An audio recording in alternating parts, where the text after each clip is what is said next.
This morning, Central Oregon Daily in Focus. We take a trip into the woods to look at a prime piece of real estate. Yeah, it's the perfect summer home for bats. Steve Kaufman shows us why the Forest Service wants to save Meadow Cabin.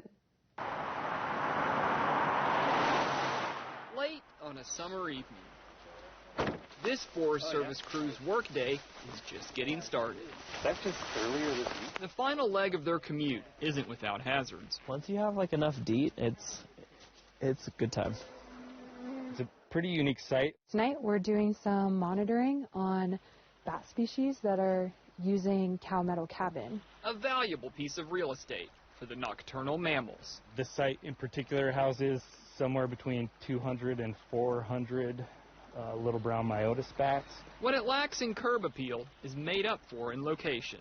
It's kind of perfect bat habitat right here. We're right along the river corridor, so there's lots of insects.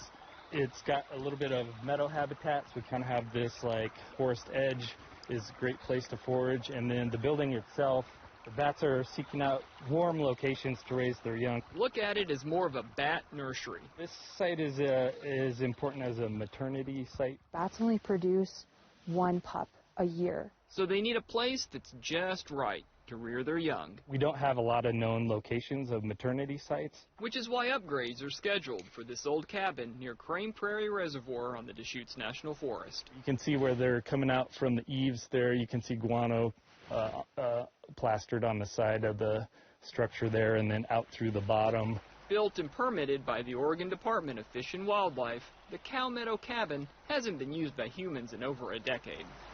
Bats moved in to raise their young during the summer months. Here we are in the middle of August, and someone thought it was a good idea to have a campfire not only right by the cabin, but right in the middle of fire season too. People continue to vandalize the building, kicking indoors and ripping off siding. Even just within the last couple of weeks, someone cut the road coming in here, cut the gate down, and trampled the meadow with a vehicle. When the bats move out for the season, the Forest Service will move in to shore up the structure, block already closed roads, and create defensible space around the cabin in case of wildfire. Try to give them a little bit of a buffer from people, give them a quiet space.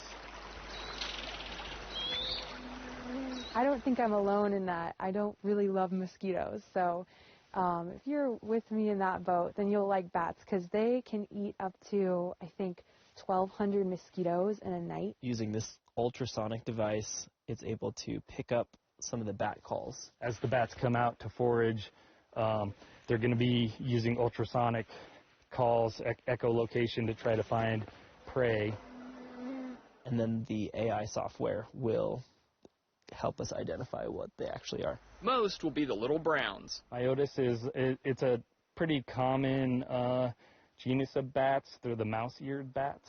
And then Lucifugus, the Latin translation is avoids the daylight. So they're the mouse-eared bats that come out at night. Right now, their populations are stable across the West. It's less about numbers and more about are they here, are they present, and are they using this. The site not only gives biologists a location to conduct surveys. We can collect guano samples from the site early in the spring as bats are coming out of their hibernation sites. To check for the presence of white nose syndrome. It causes a fungus that grows on their face, so giving them a white nose.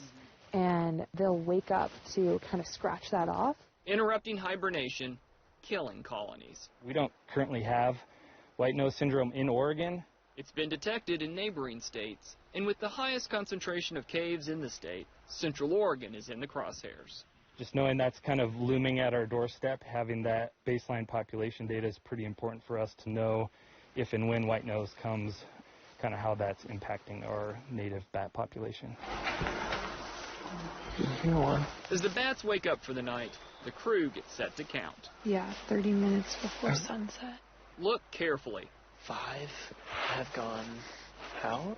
Our cameras caught a bit of bat activity. The team's night vision scope and microphone picked up more. We have single digits coming and going into the building, but we're picking up quite a few calls. A cool late summer night could explain the low numbers, but they detected 5 different species. Proof this site is prime real estate for bats. They deserve to be protected. Something the Forest Service hopes to do by securing the cabin. Pretty interesting diversity. On the Deschutes National Forest, Steve Kaufman for Good Morning Central Oregon.